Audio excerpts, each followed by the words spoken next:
Nestled along historic High Street in Petersburg sits a quaint Dodson's Tavern. Dodson's Tavern. but elegant house. There's always sounds and bumps in an old house. Bob and Bobbi Kennedy fell in love with the historic home, but before signing the papers, friends came out of the woodwork expressing concerns. They told us immediately that it could be occupied by ghosts or haunted from other people from the past. Circa 1789, the house suits Bob and Bobbi well. We were more interested in the home than the ghosts. But being 230 years old, this house has watched the city and country grow. Along the way, prominent dinner guests here have included Aaron Burr came here in 1804, 3 months after he killed Alexander Hamilton at the duel, Lafayette, 1824. He too was inside the house. Robert E. Lee ate here quite a few times. The house even has a scar from the Civil War. There's a fragment of a round that hit part of the house, I think, up high.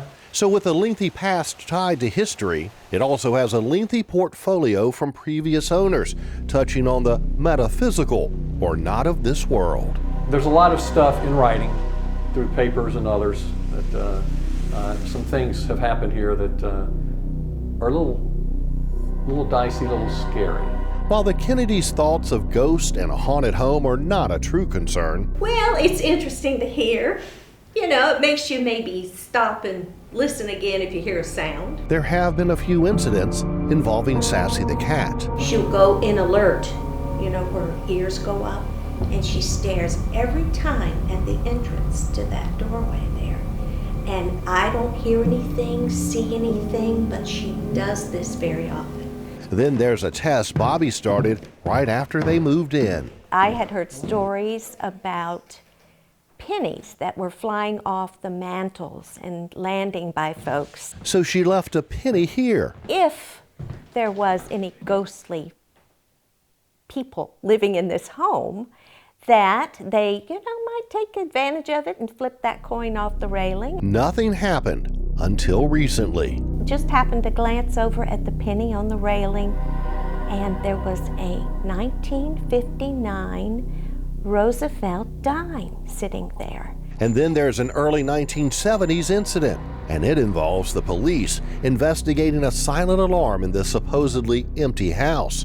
Officer Greg Osmar and a partner went into the front room. I swept that room and it was clear. There was no one there, no sounds. Moving into the hallway, We had started down the foyer towards the back of the house when heard a distinct loud slam behind us.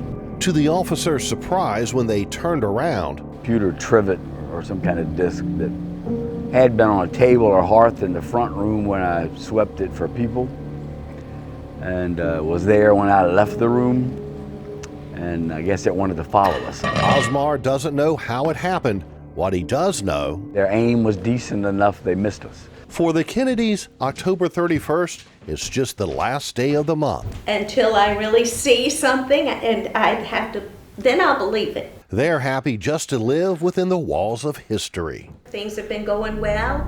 If there are ghosts, we seem to be on their good side. While ghost stories are fun to hear for the Kennedys, they're just a small part of owning a home that's more than 2 centuries old. But for now, a ghostly dime has added a little more value to owning Dodson's Tavern. That's a look inside Wayne's World. I'm Wayne Koval, CBS 6 News.